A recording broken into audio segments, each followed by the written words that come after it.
یعنی شریعت کے احکامات کی حکم عدولی کر کے وہ اس بات کے انتظار میں ہیں اللہ یاتیہم اللہ، یہ کہ آئے اللہ تعالیٰ کی طرف سے کوئی ایسا عذاب فی ظلل من الغوامی، جو عذاب بادلوں کے اندر میں چھپا ہوا ہو۔ امام بغوی علیہ الرحمہ نے فرمایا کہ یہاں وہ بادل مراد ہے جو سفید قسم کا بادل ہو، اس کا علیحدہ ٹکڑا آسمان پر نہ بن سکے، اور انہی کا یہ فرمان بھی ہے کہ یہ ایسا بادل کا ٹکڑا جو عذاب کی شکل میں نازل ہوتا ہے، اور جس کا تذکرہ یہاں پہ باری تعالیٰ نے فرمایا اس سے مراد باریک سا ٹکڑا ہے کہ دیکھنے میں اس کا کوئی پس منظر نظر نہ آئے، دیکھنے میں وہ یوں ہی لگے جیسے آسمان ہے، آسمان کی نیلی چھت ہے، لیکن جب وہ بادلوں کے اندر سے وہ عذاب نازل ہوتا ہے اور وہ برستا ہے کسی امت پر، کسی گناہگار پر، کسی منکر پر، کسی احکام شرع کی حکم عدولی کرنے والے پر، تو پھر اس کو پتہ لگتا ہے کہ یہ عذاب الہیہ کی شکل تھی۔ تو اللہ پاک نے فرمایا کہ کیوں کر نہیں مانتے، یعنی اتنی دلیلیں آ جانے کے بعد بھی تمہیں کیا ہو گیا ہے کہ تم اللہ تبارک و تعالیٰ کے عذاب کے انتظار میں ہو اور احکام شرع کو نہیں مان رہے۔ والملائکۃ، اور کیا تمہارے پاس اتریں مزید کوئی پیغام ہدایت لے کر اللہ کے فرشتے، یعنی وہ تو مکمل ہو چکا نا، دین اسلام کی تکمیل کی شکل میں محمد عربی صلی اللہ علیہ وسلم کا جو نظام شریعت تھا وہ پایہ تکمیل کو پہنچ گیا، اب بھی انتظار میں ہو کہ کوئی پیغمبر آئے گا، کوئی فرشتے آئیں گے وحی کی شکل میں، اور وہ کوئی نظام ہمارے سامنے نیا نظام لے کر آئیں گے جو کہ ہماری سہولت کے مطابق ہوگا، ہماری طبیعت کے مطابق ہوگا۔ تو رب تعالیٰ کے فرمانے کا مقصود یہاں پہ یہ ہے کہ ایسا کوئی فرشتوں کا دوبارہ جو ہے وہ منظرنامہ تم نہیں دیکھ سکو گے، نہ ہی کوئی نئی شریعت آئے گی، نہ ہی نئے کوئی پیغمبر تشریف لائیں گے، یا ان فرشتوں کے اترنے سے مراد عذاب والے فرشتے ہیں۔ تو عذاب والے فرشتے بھی مالک کائنات نے فرمایا اگر آ گئے تو پھر تم ان کے عذاب کی سکت اور تاب نہیں لا سکو گے۔ وقضی الامر، اور اللہ کا حکم پورا ہو چکا، ایک اس کا یہ معنی ہے، اور دوسرا اس کا معنی یہ بھی کر سکتے ہیں وقضی الامر، اور اللہ تعالیٰ کا فیصلہ حکم وہ پورا کر دیا جائے، یعنی تمہارا معاملہ سرے سے ختم کر دیا جائے، تمہاری بات ہی ختم کی جائے، تم کسی گنتی میں بھی شمار کرنے کے اہلیت جو ہے یہ کھو دو، تو اس انتظار سے پہلے تم اللہ تبارک و تعالیٰ کے اس فرمان کو اور واضح احکامات کو قبول کرنا شروع کر دو۔ اس سے گزشتہ آیت کے اندر بھی جو اللہ پاک نے فرمایا نا فَإِن زَلَلْتُم مِّن بَعْدِ مَا جَاءَتْكُمُ الْبَيِّنَاتُ، پس اگر تم پھسل جاؤ اس کے بعد، یعنی اتنی واضح احکامات کے بعد بھی اگر تم پھسل جاؤ، مَا جَاءَتْكُمُ الْبَيِّنَاتُ، کہ آ گئی تمہارے پاس روشن نشانیاں، کتابیں چاہیے تھیں تو کتابیں تمہاری ضرورت کے سے بڑھ کر تمہارے لیے نازل کی گئیں، صحیفے چاہیے تھے، صحیفے نازل کیے گئے، جنگی میدانوں میں فتوحات چاہیے تھی تو فتح مکہ کی شکل میں بہت بڑی فتح تمہارے پاس آ گئی، قبلہ چاہیے تھا تو قبلہ اپنا دے دیا گیا، نبی چاہیے تھے تو سب سے بڑی شانوں والے رحمت للعالمین نبی برحق صلی اللہ علیہ وسلم آپ کو عنایت کر دیے گئے۔ اب ان ساری چیزوں کے بعد بھی، اور آخرت بھی تمہارے لیے خالی نہیں چھوڑی، اگر تم رسول پاک صلی اللہ علیہ وسلم اور دین حق کی تابعداری والے بن جاؤ، شفاعت مصطفیٰ کریم صلی اللہ علیہ وسلم کی اقداری تمہارے مقدر میں ہے، جنت کے باغات ہیں، کوثر کے جام ہیں، اور پھر مبشر بشیرین جو قبر میں دو فرشتے آتے ہیں بشارتیں دینے والی جنت کی اور مغفرت کی، وہ بھی تمہارے منتظر ہیں۔ اور اس کے باوجود بھی اگر تم دین برحق کو مشکل دین سمجھو اور سمجھو یہ نماز روزہ اور حقوق اللہ اور حقوق العباد کی پاسداری ہمارے لیے بڑا پرکٹن راستہ ہے، مشکل راستہ ہے، تو فرمایا فَاعْلَمُوا، پھر جان لو، ان اللہ عزیز الحکیم، بے شک اللہ تعالیٰ غالب حکمت والا ہے۔ یعنی یہ اس کی یہ جو ڈھیل ہے نا دنیاوی زندگانی کی شکل میں مہلت دی ہے، اس سے کوئی غلط میسج نہ لینا، غلط چیز نہ سمجھنا کہ وہ پتہ نہیں بدلہ نہیں لے سکتا، وہ پتہ نہیں ہمارے افعال قبیحہ افعال بد سے وہ غافل ہے، وہ اللہ تبارک و تعالیٰ کو ہمارے کرتوتوں کی خبر نہیں، یا وہ ہمیں مزید مہلت دینے کے لیے محتاج ہے، نہ تو اللہ تبارک و تعالیٰ محتاج ذات ہے، نہ ہی وہ بے خبر ہے، نہ ہی وہ غافل ہے، وہ تمہارے کرتوتوں سے، تمہاری بری سوچ سے اور برے اعمال سے پوری طرح باخبر ہے، پھر بھی وہ مہلت دے رہا ہے، تو اس مہلت کو اس کے غلبے کے ساتھ قبول کرنا، یعنی وہ یہ شان رکھتا ہے وہ انتقام لینے پہ آئے تو بڑے بڑے انتقام لے سکتا ہے، لیکن اس کی حکمت یہ ہے کہ وہ تمہاری پھر بھی بھلائی چاہتا ہے، وہ یہ چاہتا ہے کہ تم بخشش کا کوئی وسیلہ وہ پکڑ لو اور اس مہلت سے فائدہ اٹھا لو اور بخش بخشے جاؤ، اللہ تعالیٰ کے عذاب سے تمہیں مہلت نصیب ہو۔ اس لیے علماء لکھتے ہیں عزیز کے بعد پھر حکیم کا لفظ استعمال فرمایا، پہلے فرمایا نا غلبے والا، پھر فرمایا حکمت والا۔ اس کے اندر بھی کوئی حکمت کار فرما ہے جو اللہ تعالیٰ تمہیں اور مجھے اور دین کے جو منکر لوگ ہیں انہیں مہلت پہ مہلت دیے جا رہا ہے۔ اور فرمایا وَإِلَى اللَّهِ تُرْجَعُ الْأُمُورُ، اگلی آیت کے آخری جو الفاظ ہیں اللہ ہی کی طرف سب کاموں کو لوٹنا ہے۔ ایک تو کہتے ہیں نا کہ ساری انسانوں کو، ساری خلقت کو اللہ کی طرف لوٹنا ہے، اور ایک یہ ہے کہ سارے کاموں کو، یعنی افعال، اعمال اچھے ہوں برے ہوں، تقدیر ہو تدبیر ہو، خلقت انسانیہ ہو، خلقت جنات ہو، خلقت ملائکہ ہو، کوئی بھی ہو، نورانی خلقت ہو، بشری خلقت ہو، مٹی والی خلقت ہو، یہ سارے جتنے بھی افعال اعمال کریں گے نا، ان سب کا رزلٹ جا کے اللہ کی بارگاہ میں ہوگا، یعنی محشر کا میدان ادھر قائم ہوگا۔ یہ اس کا مطلب ہے وَإِلَى اللَّهِ تُرْجَعُ الْأُمُورُ، اور اللہ ہی کی طرف سب کاموں کو لوٹنا ہے، یعنی اچھے کرو گے تو وہاں پر پھر حساب کتاب دیکھ لو گے، اور برے کرو گے تو وہاں پر سزا کا سامنا کرنا پڑے گا۔ اگلی آیت بینہ کے اندر ارشاد فرمایا 211 نمبر کی آیت، فرمایا سل بنی اسرائیل، اے حبیب صلی اللہ علیہ وسلم آپ پوچھئے نا ان بنی اسرائیل والوں سے، یعنی اولاد یعقوب سے جو منکر ہو بیٹھے، کہ کم آتیناہم، یہ کم استفہامیہ ہے سوالیہ، کم آتیناہم ہم نے ان کو کتنی نشانیاں عطا فرمائیں، من آیت بینہ واضح نشانیوں میں سے۔ یہاں یہ جو سوالیہ انداز باری تعالیٰ نے اختیار فرمایا نا، اس سے مراد یہ نہیں ہے کہ ان سے یہ پوچھیں کہ کوئی 10 نشانیاں عطا فرمائیں، کتنی نشانیاں پوچھنے سے مراد یہ نہیں ہے کہ یہ گن کر دیں، بلکہ جیسے ہم کہتے ہیں نا میں نے آپ کو کتنی مرتبہ سمجھایا ہے، میں نے آپ کو کتنی مرتبہ تنبیہ کی ہے، تلقین کی ہے، کہ بارہا میں کتنی مرتبہ آپ کو کہہ چکا ہوں۔ اس سے مراد یہ ہے کہ بے حساب و کتاب بار کہہ چکا ہوں اور ابھی بھی آپ بات کو سمجھ نہیں رہے، یہ مطلب ہے، یہ وہ والا استفہام ہے۔ کتنی نشانیاں عطا کی، اے حبیب صلی اللہ علیہ وسلم آپ بنی اسرائیل والوں سے پوچھیں کہ ان کو کتنی نشانیاں عطا کی اللہ تعالیٰ نے، اور صرف نشانیاں نہیں، واضح نشانیاں، بڑی بڑی نشانیاں، یعنی ہم نے سب نے پیچھے پڑھا من و سلوہ والی نشانی ان کے پاس آئی، موسیٰ علیہ السلام تسلیم اپنے ید بیضا کو، ہاتھ مبارکہ کو بغل سے باہر نکالتے تو وہ چمکنے لگ جاتا۔ اسی طرح آپ کے عصا مبارکہ کے اندر قدرت کی کتنی نشانیاں تھیں۔ اسی طرح رب تعالیٰ نے بنی اسرائیل والی قوم جب پیاسی ہوئی اور انہوں نے دعا کی وَإِذِ اسْتَسْقَىٰ مُوسَىٰ لِقَوْمِهِ فَقُلْ اضْرِب بِّعَصَاكَ الْحَجَرَ، تو باری تعالیٰ نے موسیٰ علیہ السلام کو فرمایا پتھر پر اپنا عصا مبارکہ ماریے، تو قرآن کہتا ہے فَانْفَجَرَتْ مِنْهُ اثْنَتَا عَشْرَةَ عَيْنًا، اس سے 12 کے 12 چشمے نکل پڑے، اور جماعتیں بھی 12 تھیں، گروہ بھی 12 تھے،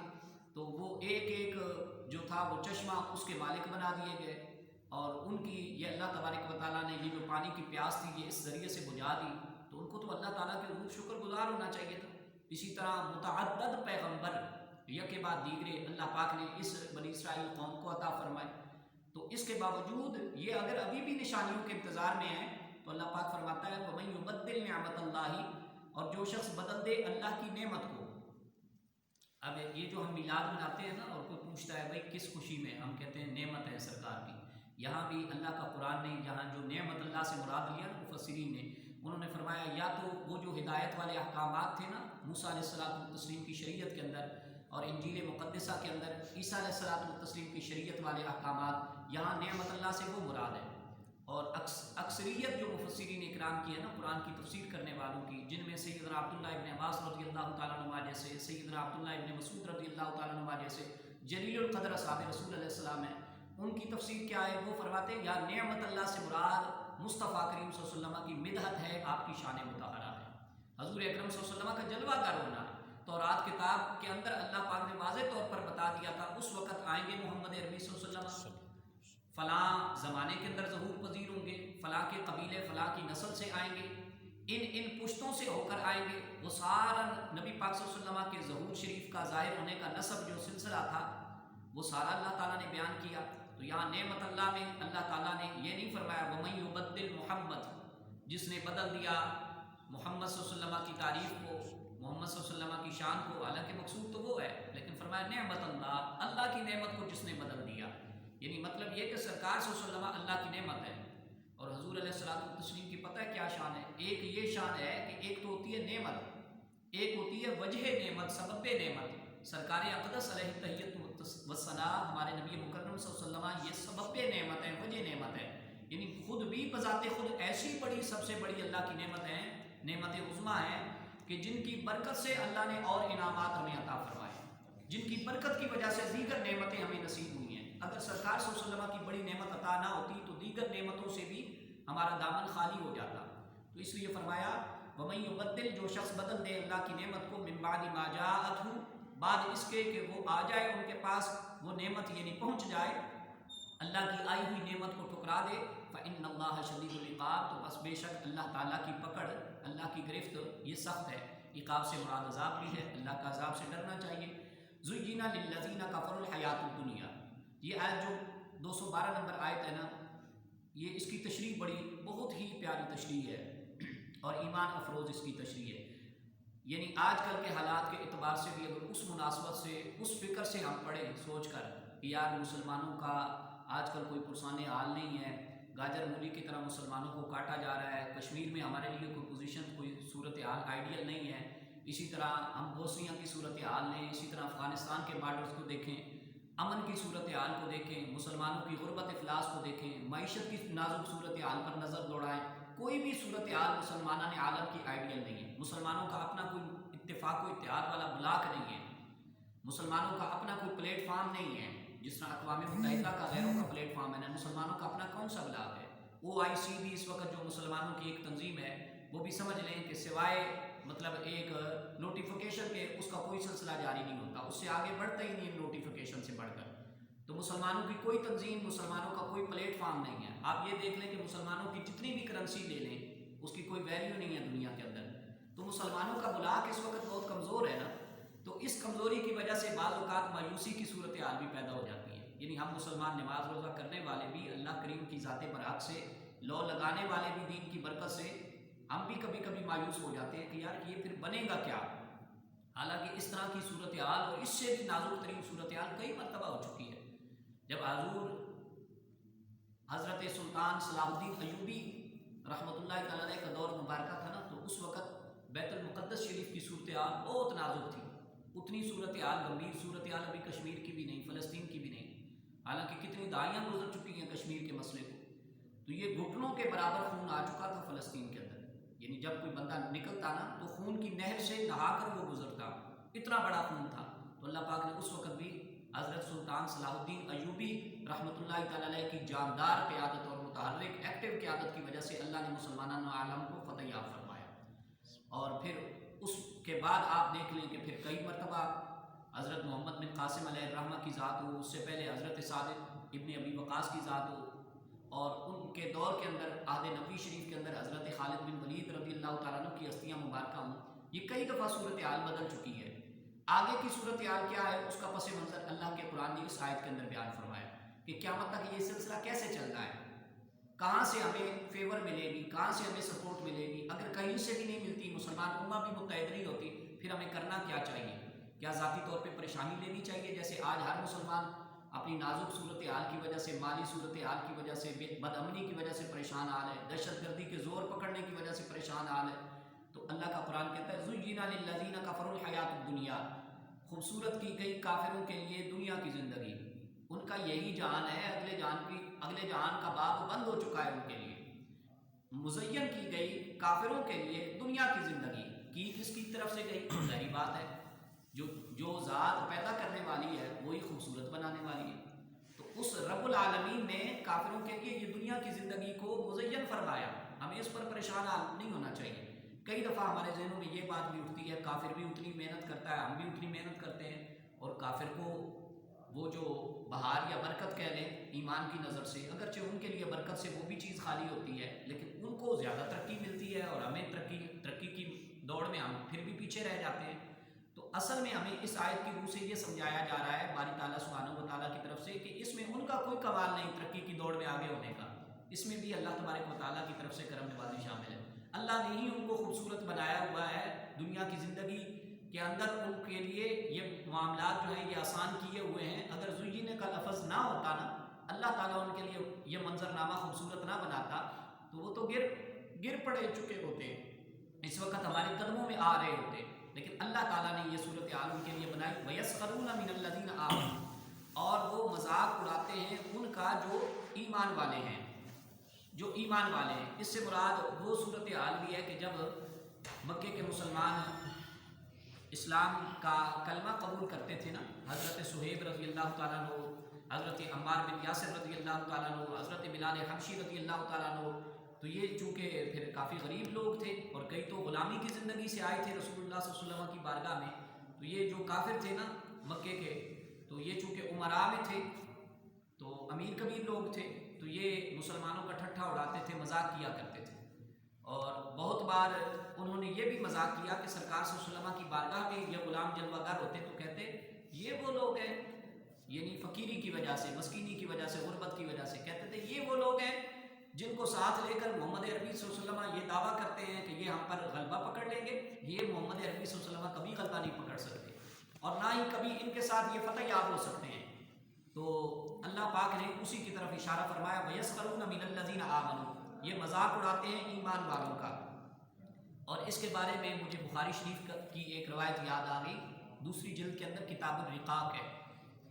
اس کے اندر نبی پاک صلی اللہ علیہ وسلم کی ایک روایت حضرت سہل ابن سعد رضی اللہ تعالیٰ عنہ سے مروی ہے کہ سرکار صلی اللہ علیہ وسلم کے پاس ایک بندہ بیٹھا تھا اور قریب ہی ایک ہی وہ بندہ بیٹھا تھا اور ایک دوسرا شخص قریب سے کے منظر نامے سے گزرا، تو سرکار صلی اللہ علیہ وسلم نے وہ اپنے پاس بیٹھے ہوئے بندے سے پوچھا یہ جو بندہ ابھی گزرگاہ سے گزرا ہے اس کے بارے میں تمہارا کیا خیال ہے؟ تو جو سرکار صلی اللہ علیہ وسلم کی بارگاہ میں بندہ بیٹھا ہوا تھا نا، انہوں نے اس کی ذات پر تبصرہ یہ کیا، کہنے لگے یہ بندہ ماشاءاللہ اتنی عظمت والا ہے، اتنی عزت والا ہے اس دنیا کے پس منظر میں کہ اگر کسی کو بھی یہ اگر نکاح کی بھی پیشکش کرے نا تو فوراً سے اس کو نکاح کے لیے رشتہ مل جائے، لوگ اس کی نکاح کی پیشکش کو قبول کر لیں، اور یہ اتنی ویلیو رکھتا ہے کہ اگر یہ کسی کی سفارش کر دے کسی بھی حوالے سے تو اس کی سفارش فوراً مان لی جائے گی، یہ کوئی بات کرتا ہے تو اس کی بات سنی جائے گی۔ سرکار صلی اللہ علیہ وسلم نے کوئی جواب نہ دیا، مصلحتاً آپ حکمت کی وجہ سے خاموش ہو کر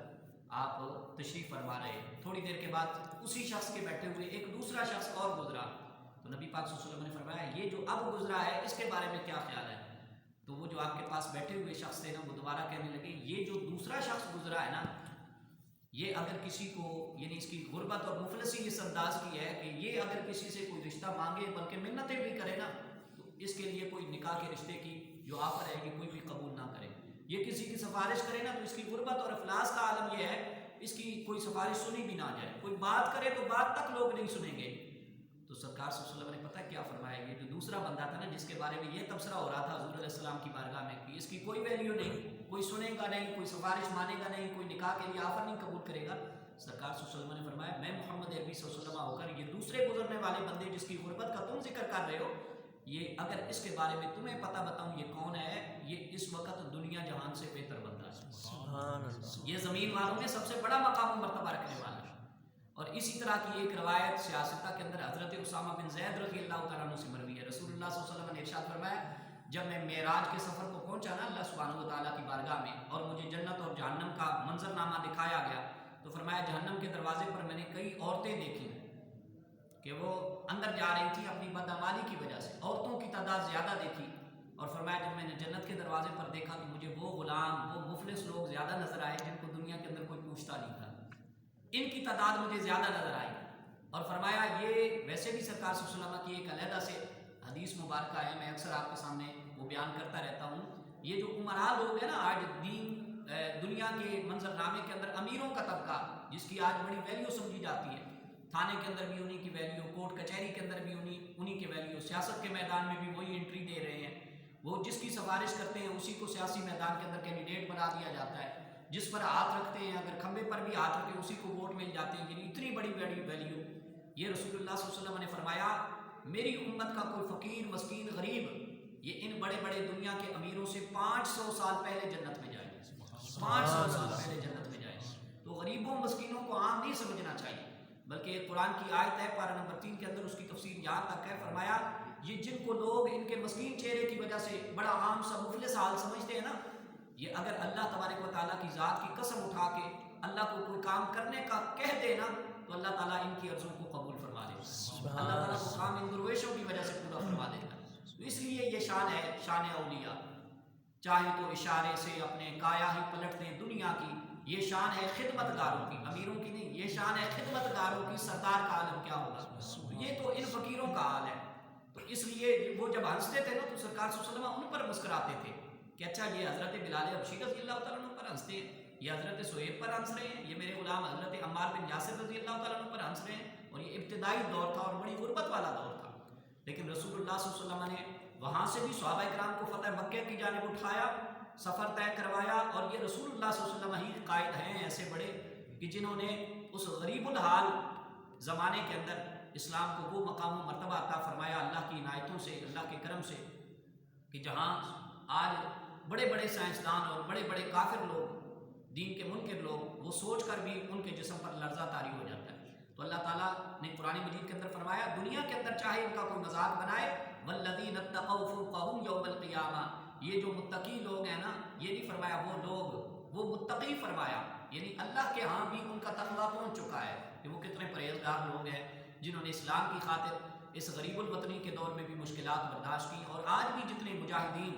اور جتنے علماء اور جتنے طلباء اور جتنے دین کی نسبت رکھنے والے لوگ اور آپ جیسے طبقے کے لوگ جو دینداروں کا ساتھ دیتے ہیں، پتہ ہے کوئی ان کو ہر میدان کے اندر لوگ ان کو ٹھکرا رہے ہیں، لیکن چلو کوئی نہیں، یہ ہمارے سامنے صدائے حق کہتے ہیں، صدائے دین لگاتے ہیں، ہم تو کم از کم ان کی آواز پر لبیک کہیں۔ تو آپ جیسے لوگ جو دینداروں کا ساتھ دیتے ہیں، تو اللہ پاک نے اسی مشکل حال پر ثابت قدمی کی وجہ سے ایسے لوگوں کو قرآن کے اندر فرمایا والذین اتقوا، وہ لوگ جو متقی ہیں، پرہیزگار ہیں، فوقہم یوم القیامہ، قیامت والے دن یہ ان لوگوں کے اوپر ہوں گے درجے میں۔ اب وہ درجہ یا تو مکان کا درجہ ہو سکتا ہے، یا ویسے مرتبے کا درجہ ہو سکتا ہے، یا رسول اللہ صلی اللہ علیہ وسلم اور اللہ کی قربت کا مرتبہ ہو سکتا ہے، کوئی بھی مرتبہ، ہر مرتبے کے اندر یہ شان و شوکت رکھنے والے ہوں گے۔ کافر ان سے نیچے، جو گناہ گار مسلمان ہوں گے، دیر سے دین کی خدمت کی طرف آنے والے وہ نیچے ہوں گے، اور مرتبے میں اللہ تبارک و تعالیٰ ان کو اوپر کا مرتبہ عطا فرمائے۔ ظاہر ہے کافر جو ہے جس نے کلمہ نہیں پڑھا وہ تو جنت کی خوشبو تک سے محروم رہے گا، وہ تو جنت میں داخلے کا اس کے بارے میں تو سوال پیدا ہی نہیں ہو سکتا، دو رائے رکھی نہیں جا سکتی۔ واللہ یرزق، اور اللہ تعالیٰ رزق دیتا ہے۔ رزق سے مراد ہم صرف روزی روٹی لیتے ہیں، میں نے شاید پہلے بھی وضاحت کی ہوئی ہے اس کے بارے میں۔ رزق سے مراد ہر وہ نعمت ہے جس سے قلبی تسلی ہو، اولاد بھی رزق میں شامل ہے، ہمارا کاروبار بھی رزق میں شامل ہے، یہ جو ہم علم پڑھا رہے ہیں، ہمارے پاس اللہ نے یہ سرمایہ دیا ہوا ہے، دین کا خزانہ دیا ہوا ہے، یہ بھی رزق میں ہے۔ اور انسان کی یہ جو عزت وقت ہوتی ہے، ویلیو یا بات کا بھرم، یہ بھی رزق کے اندر شامل ہے۔ واللہ یرزق، اور اللہ تعالیٰ رزق دیتا ہے، من یشاء، جسے چاہتا ہے، بغیر حساب، بغیر حساب کے۔ اس بغیر حساب کے بڑے معنی ہیں، ایک تو یہ ہے کہ بے اندازہ، وہاں کوئی ترازو ہے نہیں تولنے والا کہ جس سے اللہ تعالیٰ تول کے دے، اور دوسرا یہ معنی ہے کہ اتنا بے حساب اللہ تبارک و تعالیٰ رزق دے گا کہ اس کے بارے میں پھر پوچھا نہیں جائے گا قیامت والے دن۔ ویسے تو ہمیں جو مال ملتا ہے نا، ظاہری بات ہے کہ جو حلال بھی کماتے ہیں، حلال کے بارے میں بھی تو سوال ہوگا نا اللہ کی بارگاہ میں، محشر کے میدان میں، کہاں سے کمایا، کتنا کمایا، کہاں پر خرچ کیا، اور یہ جو جن کے حقوق بنتے تھے تمہارے مال حلال کے اندر، ان کی ادائیگی کی یا نہیں کی، اس کے بارے میں بھی سوال ہوتا ہے۔ اور ایک ایسا رزق ہم نے حدیث کے اندر پڑھا ہے جس کے بارے میں کوئی سوال نہیں ہوتا، وہ مہمان کی مہمان نوازی والا، وہ جو لنگر پانی ہم مہمان کی خدمت مدارت خاطر تواضع کرتے ہیں نا، اس کے بارے میں سرکار صلی اللہ علیہ وسلم فرماتے ہیں اس کے بارے میں کوئی پوچھا نہیں جائے گا۔ یعنی حلال ہونا چاہیے، مقصد یہ ہے، مگر اس کے بارے میں جتنا کر سکتے ہوں کریں، ثواب ہی ثواب ہے۔ اور اس بغیر حساب، بے حساب دیے جانے کا مطلب یہ بھی ہے کہ حساب وہ کرتا ہے جس کو تھوڑا سا کمی کا خدشہ ہو، کہ اچھا آپ نے اگر مجھ سے مانگا ہے 1000 مانگا ہے تو میں نے آپ کو دیا ہے، تو دینے کے بعد بھی تھوڑا سا حساب کتاب پیچھے کروں گا کہ بچا کھچا کیا ہے، میرے پاس کوئی اماؤنٹ کم تو نہیں ہو گئی، یا پیچھے جو کمی واقع ہوئی اس کو آگے میں نے، یعنی اس کو مینیج کیسے کرنا ہے حالات کو، تو بندے کو ایک خدشہ لائق ہوتا ہے۔ اللہ کی ذات کو کوئی خدشہ نہیں، وہ جس کو چاہتا ہے وہ بغیر حساب جب دیتا ہے نا، تو اللہ تبارک و تعالیٰ کے اکاؤنٹ میں کوئی کمی نہیں ہوتی، بلکہ سوئی کے سوراخ کے برابر اور ریت کے ذرے کے برابر بھی اللہ تعالیٰ کے خزانہ غیب، خزانہ قدرت کے اندر کوئی کمی نہیں ہوتی۔ اللہ تعالیٰ ہمیں بھی ایسے بے پایا رزق سے مالا مال فرمائے، آمین۔ اللہم صلی وسلم علی النبی الطاہر، ربنا آتنا فی الدنیا حسنہ وفی الآخرۃ حسنہ وقنا عذاب النار۔ باری تعالیٰ اپنے کرم کا صدقہ اس حاضری درس و تدریس کو قبول فرما، پاک نبی علیہ الصلوۃ والتسلیم کی عظمت، حرمت کی پاسبانی کی صحیح توفیق عطا فرما، دین کے احکامات شریعہ پر عمل کی دولت عطا فرما۔ جو آئے ہیں، جو سنا رہے ہیں، خالی چوریاں ان کی اپنی رحمتوں کے خزانوں سے مالا مال فرما، ان کی احتیاجی کو دور فرما، اپنی رحمتوں کے خزانے عطا فرما، ہمیں ہماری نسل ایمانی کو رہ ہدایت پر استقامت عطا فرما، الہی بیماروں کو شفا کاملہ عاجلہ عطا فرما، بے سکونوں کو سکون قلبی سے بہرور فرما، بے اولادوں کو اولاد صالح عطا فرما، صاحبان اولاد کی اولاد کو برکت عطا فرما، بے روزگاروں کو حلال روزگار کے بہترین اسباب عطا فرما، صاحبان روزگار کی روزی میں بے مثال برکت پیدا فرما، جو قیمتی وقت نکالتے ہیں تیرے دین متین کی باتیں اور دین متین کے پیغام برحق کو سماعت فرمانے کے لیے، یا الہی ان کو مزید استقامت اور عزت عطا فرما، ان کو دین اسلام کی سچی لگن محبت عطا فرما، امت مسلمہ کا بیڑا پار فرما، ہمارے والدین اور امت کی اور جن جن کے اس دار فانی سے اہل ایمان رشتہ دار اقربا فوت ہو چکے ہیں، یا اللہ سب کی مغفرت فرما، سب کو فردوس بری جنت کے خزانے جنت کے تحفے عطا فرما، رسول کریم صلی اللہ علیہ وسلم کی نگاہ کرم اور ان کے نیک اعمال کے صدقے میں انہی جنت الفردوس میں اعلیٰ علیین میں جگہ عطا فرما، صلی اللہ تعالی علی حبیبہ محمد وعلی آلہ وصحبہ اجمعین۔